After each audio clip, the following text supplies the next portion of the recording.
আমরা মন্ত্রণালয়ের পক্ষ থেকে বিশ্বাস করি দলীয় বিবেচনায় যাদেরকে আমরা নিয়োগ দিয়েছি তারা পুরা জেলা চেনেন, দলীয় নেতাকর্মী চেনেন এবং তাদের মাধ্যমেই নির্বাচনের আগ পর্যন্ত জেলার ব্যাপক উন্নয়ন হবে এবং জেলা পরিষদের যে সেবামূলক কর্মকাণ্ড সেটি সঠিকভাবে পরিচালিত হবে। আমরা জেলা পর্যায়ে দলীয় বিবেচনায় প্রশাসক দেওয়ার কারণ একটাই,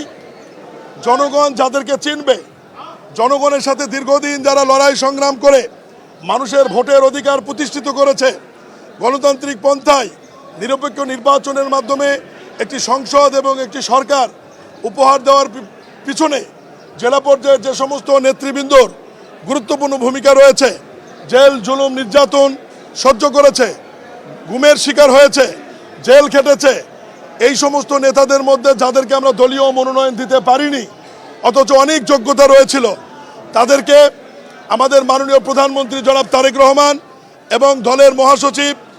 আমাদের মন্ত্রণালয়ের সম্মানিত মন্ত্রী মির্জা ফখরুল ইসলাম আলমগীর জেলা পরিষদের প্রশাসক হিসেবে নিয়োগ দিয়েছেন। চাই A1 SWR Pipe and Fittings, A1 Engineers number 1 choice। বরাবরই জেলা পরিষদের চেয়ারম্যান বর্তমান জেলা প্রশাসকের যে দায়িত্বে ছিলেন প্রশাসকের, তাদেরকে যেভাবে জবাবদিহিতার আওতায় আনা হয়েছিল, বর্তমানে যারা প্রশাসক হিসেবে নিয়োগ পেয়েছে দলীয় বিবেচনা পেলেও এটা যেহেতু একটি সরকারি প্রতিষ্ঠান এবং পদটি সরকারি, তাদেরকে সরকারিভাবেই জবাবদিহিতার আওতায় আনা হবে। বিরোধী দল সমালোচনার স্বার্থে তারা সমালোচনা করে,